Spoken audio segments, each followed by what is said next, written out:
Good morning, day 4, A pushers. We're going to begin here with Betty. A lot to get over today. We're going to go kind of quick. We'll adjust our pace and our schedule next week. But let's try and finish this. Before we begin, quick mention, reading for this section goes into chapter 29. So a lot of what we're going to discuss today, specifically Nixon's domestic and foreign policies, the second term go into chapter 29 for AMSCO. So that whole chapter is not necessary. As we get through Watergate, you can stop your reading there. And speaking of Watergate and ATF, we might recall Betty from that reading. 42-year-old mom of 3 from Illinois writes her book in 1963. You see there, questioning the cult of domesticity, encouraging professional careers for middle-class women. On the note sheet, you'll see her organization, the National Organization for Women, founded in 1966, seeking equal treatment for women in jobs, spearheading a fight against legal abortion, or the court's blocking of legal abortion, which we're going to see in Roe v. Wade, one of the culminating successes of the women's movement in 73. From 67 to 74, now grew from 1,000 to 40,000 members, which is significant growth, but we must consider the population of the United States and the extent that this movement attracted women to push for what Friedan was writing about. And if we look back and consider Marvin Gaye's video and the reasons for maybe the stall out of this movement, Betty Friedan had middle-class, suburban, affluent problems that didn't really associate with other women in the United States, still living in that terrible poverty that we mentioned going back to Depression era time period. So those women had different concerns, they had different problems, and Friedan's movement didn't really associate, or those women couldn't associate with what Friedan was talking about. That being said, some achievements for the women's movement in full. Some educational amendments mentioned on the notes sheet, specifically Title IX in 1972, which amended the Education Act of 65. Title IX prohibiting discrimination on the basis of sex in institutions receiving federal aid. So, private institutions that didn't receive federal funding, not bound by that law, but it did create equality. That's where we get the equality in sports, for example, under that Title IX that you hear about. That goes back to 72. Going down our list, the women's movement proposed something that was just discussed recently this year in 2020, the ERA, Equal Rights Amendment, proposed in 72, failed ratification in 82, just pushing for equal rights shall not be denied or abridged by the United States or any state on account of sex. It's passed and sent to the states in 72, fails by 3 states, 35 of the 38 required in 1982. And one of the obstacles there is with equal rights is that that's sort of in the Constitution under the 14th. So the rights answer, the conservative answer to that would be equal protection. Again, Roe v. Wade, one of the culminating successes, 73. The court ruled, a conservative court, mostly stacked by President Nixon. This is the Burger Court you see in the AMSCO reading, acting kind of as he didn't anticipate, calling abortion a fundamental right and striking down state laws banning abortion in the first trimester. A huge success for the women's movement. But again, something with this resurgence of conservatism we're seeing now, Roe v. Wade called into question earlier in this year. What happens to the women's movement, the decline and the fracture? Very similar to what we've seen in other movements. Young feminists emerge. They become more frustrated, therefore more militant. The best example is listed on the sheet there, Susan Brown Miller, who founds the Women's Liberation Movement, the Women's Lib, calls for direct action. They start burning bras, Playboys, picket Miss America contests, etc. And by the end of the 70s, there's a moderate wing, really Friedan's faction and a radical faction. And again, one of the obstacles into the movement in full was um, twofold. The message didn't resonate with all women in the United States, as this is a middle class, affluent message, and at that, it didn't resonate throughout the entire middle class. Some women were content, and some women were happy. Very similar to what we saw, or what we discussed in the 1920s. Um, so we will see less gender discrimination in the workplace to an extent. Women are still fighting that glass ceiling, as we've been discussing in class. By 1976, over half of married women and 9/10 of college grads were employed. The basic foundation of Friedan's message. More women were in politics, business law, and medicine as a result also. All right, so if we turn to Nixon's presidency, we're going to discuss more violence throughout the late 60s into the 1970s. So what do we have here? We've talked about his personality. You've read about it in ATF, or you will. The first president-elect since 48 not to bring at least one House of Congress to a majority for his party. So for that, we go back to Truman. Remember the Dixiecrats, his upset victory, where the Democrats win. Same thing here for Nixon. So he didn't carry one single major city. Excuse me. He's a minority president. What does that mean? He received less than 50% of the popular vote. So it was 43.4%, 31.7 million to 30.9 million for Humphrey at 42.6%. So no clear mandate from the people as a minority president. He owed his victory to divisions over the war and the third-party spoiler, Wallace, that we discussed. He didn't achieve what he wanted, taking it to the House, but he certainly did steal some votes away, and that allowed for that narrow Nixon victory. And remember, this is the only man in U.S. history elected twice as vice president and twice as president.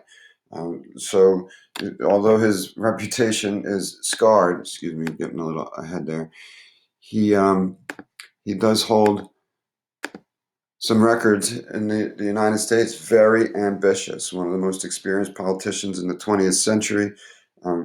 Remember, he did lose 1960. He lost the 62 gubernatorial race in California, and fought his way back. Along the way, he picked up a lot of enemies that you're going to read about, and he had a list of planned retaliations against those enemies. Very ambitious, but paranoid and insecure, history will say now. He did inherit a slowing economy, the first time since World War II. And that post-war boom, we have a slowing economy. So we'll begin with his foreign policy. First, with defining that term Vietnamization. To withdraw those 540,000 U.S. troops he also inherited over an extended period of time, allowing the South Vietnamese to then take over the fighting in full for themselves. The U.S. would honor its commitment, but in the future, Asia would fight its own war. The message really from Eisenhower on. Nixon adopts that and lays that out. Becomes known as the Nixon Doctrine, that the U.S. would no longer act as the world's police containing communism. And the specific quote here is, "Our interests must shape our commitments rather than the other way around. The U.S. cannot and will not conceive all the plans, design all the programs, execute all the decisions, and undertake all the defense of the free nations of the world." Simply put, the United States will be selective abroad, establishing select relations with communist nations, which is going to be one of the major successes of the Nixon administration and his foreign policy. And he was clear regarding Vietnam. He wanted a peace with honor, promised in the campaign. And at that, he loathed the anti-war protests, trying to gain the support of the silent majority, those who supported the war. By 1970, Vietnam was the longest war in United States history up to that point. So for that, we go back to 1950, our first U.S. aid given to the French, recall. That's Eisenhower. 55 first military advisors are there, and that's post Dien Bien Phu in 54. 56, on the sheet, you see the MAG, the Military Assistant Advisor Group. The U.S. assumes full responsibility for training the South Vietnamese in 1956. And remember, there's pressure there from the Viet Cong in 56 after those free elections didn't take place. And in 1959, the first two American MAG representatives will be killed by the Viet Minh, the Viet Cong, in July 8th. So, and then we'll go to 1974 when the last Americans are evacuated from Saigon. Here we'll introduce Secretary of State Henry Kissinger, Secretary of State for both Nixon and Ford, 73 to 77. So not Nixon's first Secretary of State, but he played a large role in the negotiations regarding Vietnam and some Middle Eastern policy that we'll see later under Ford. But clearly, by Nixon, the United States is bogged down in Vietnam, looking for a way out. And we've talked about the protests here at home. There, a campaign photo for Tricky Dick. You see Agnew. He's going to be significant in your reading and regarding Watergate and the corruption that he brings to the table, governor of Maryland. All right, so secretly, Nixon and Kissinger tried to run foreign policy without consulting Congress. And whatever the deceptions were with the Gulf of Tonkin and Johnson, you could argue at least that went through Congress. Nixon and Kissinger here try to do everything silently, secretly, behind Congress's back. And the best example, the most glaring, is being in Cambodia in March of 69, trying to hit that supply line, that Ho Chi Minh Trail we mentioned, the North Vietnamese supplying the South through Laos and Cambodia into South Vietnam. So this bombing campaign dropped 4 times the tonnage dropped on Japan in all of World War II to zero effect. Again, the Vietnamese were very resourceful and determined. That trail was repaired virtually overnight, and the supplies continued to flood the South Vietnamese. And we had secret missions going into Cambodia. We now know in 1969, some of you might recall Mr. Romeo showing up to High School North a couple of years ago. He was in there in August of 1969, long before the United States knew about, the United States public knew about U.S. being in Cambodia, which is extending the war beyond the scope of where we are in Vietnam, something that the public didn't want anyway. So things get violent for the president when on April 30th, 1970, he announces an incursion into Cambodia, neutral Cambodia, to clean out the North Vietnamese military bases and stop those supplies. Congress at this juncture had no idea about the earlier missions, some of which are on the ground, Mr. Romeo, some of which were this bombing campaign, this massive bombing campaign. With the announcement, Nixon knew the criticism was coming. In fact, Secretary of State at that juncture, 1970, was William Rogers, famously quoted, "This will make the students puke." And it did. The Marines were in Laos in 1970.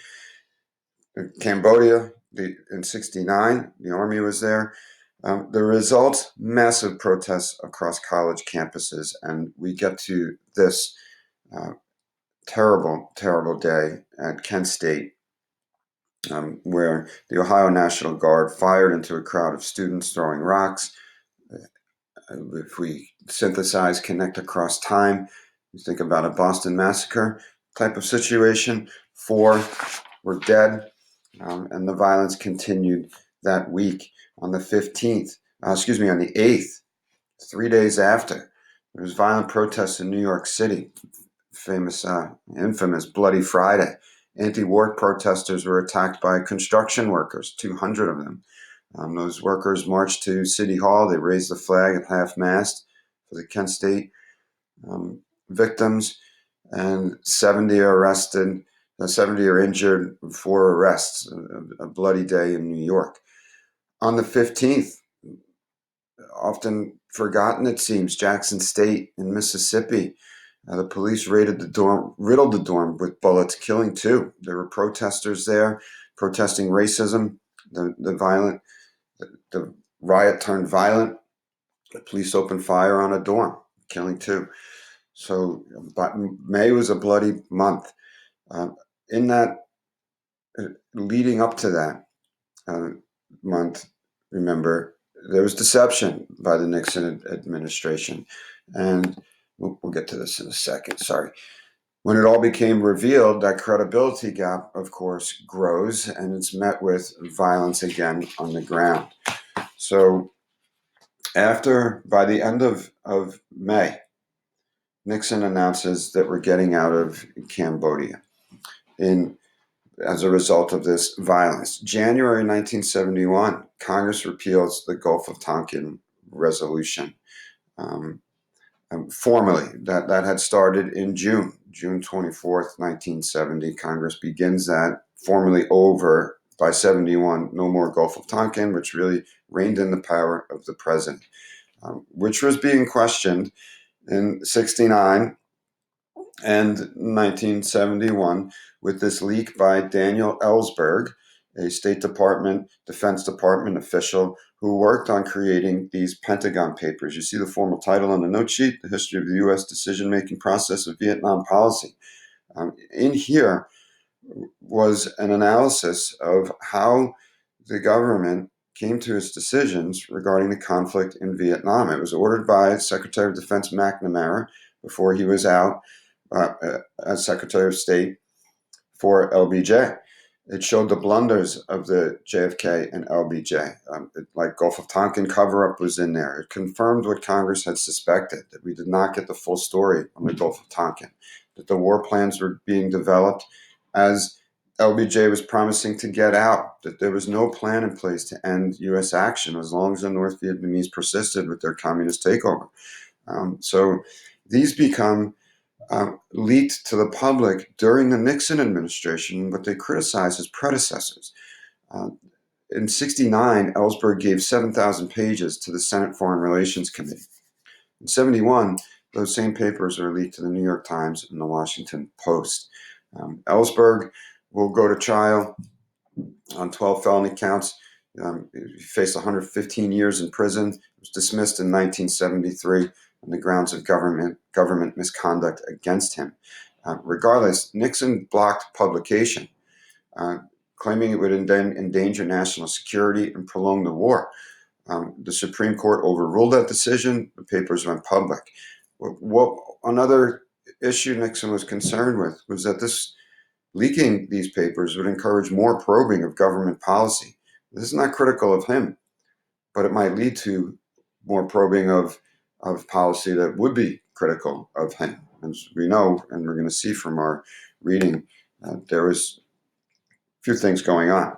In 1972, Nixon looks for an honorable exit, and that's another massive B-52 airstrike on North Vietnam.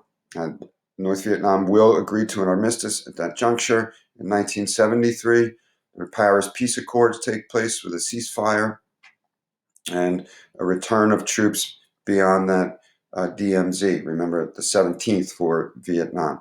This did not end the violence. It did not end the fighting, however. And it led to more images like we saw, another situation like we saw with those images of that artwork of the diplomats playing games while the fighting was still going on the ground. Nixon knew, however, that an end in Vietnam relied on the Soviet Union and China. So he attempted to play these two off each other. And they were both clashing over communist ideologies and Marxism, where the Soviet Union wants to expand and support that worldwide Marxist Lenin sort of rhetoric.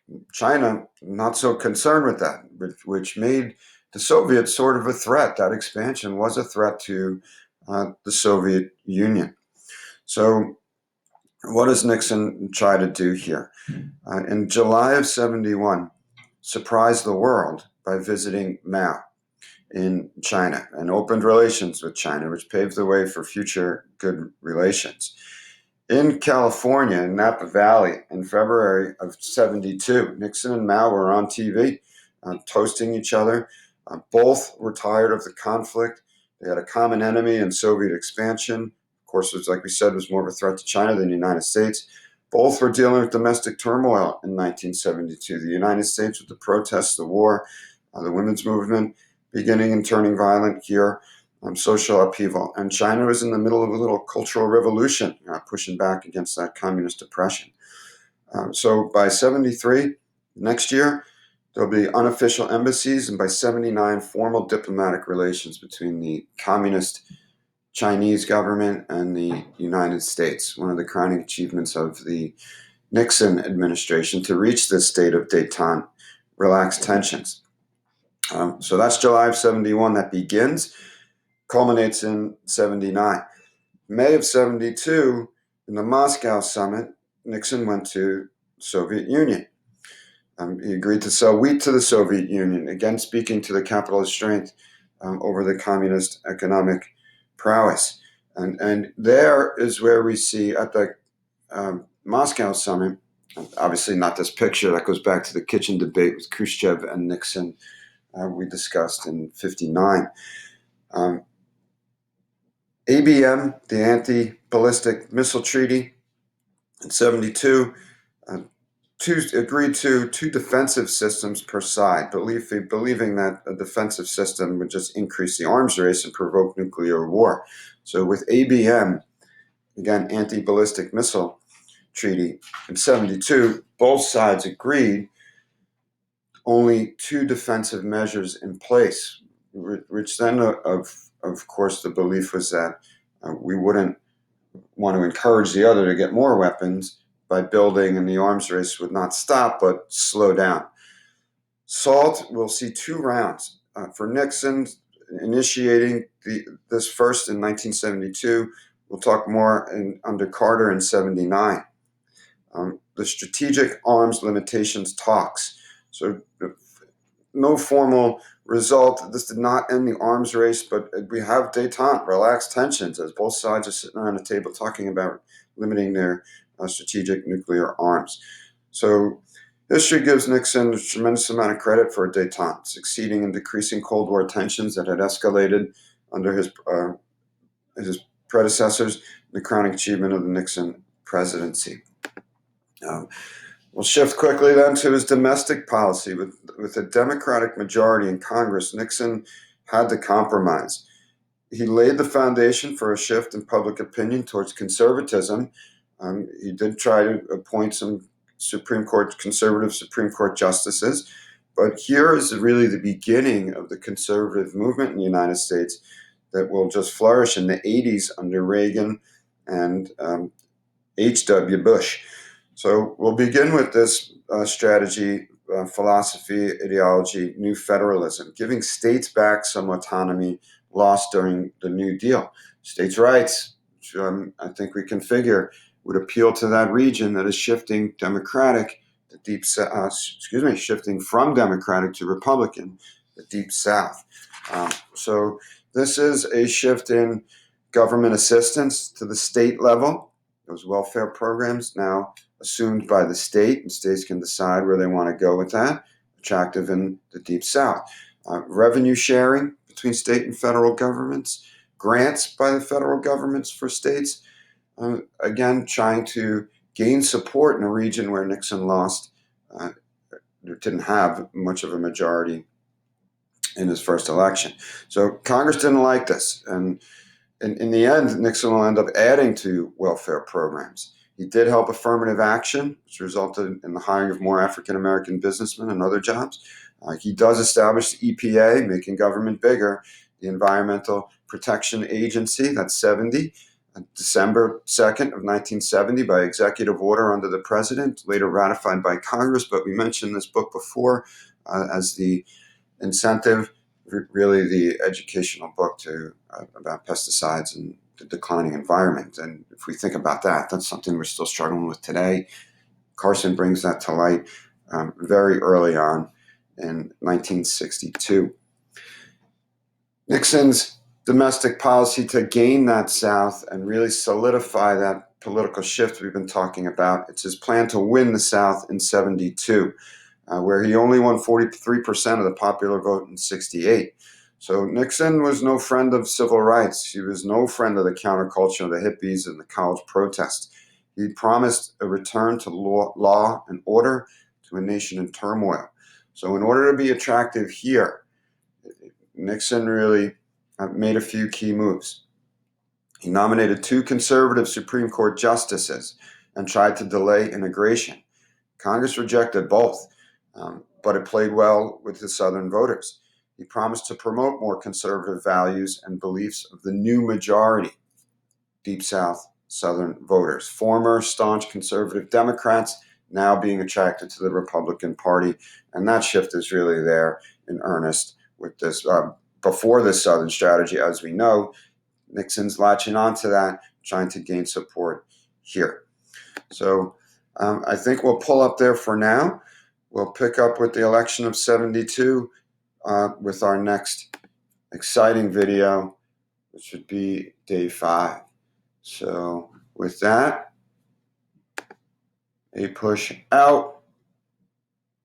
Good luck to everyone.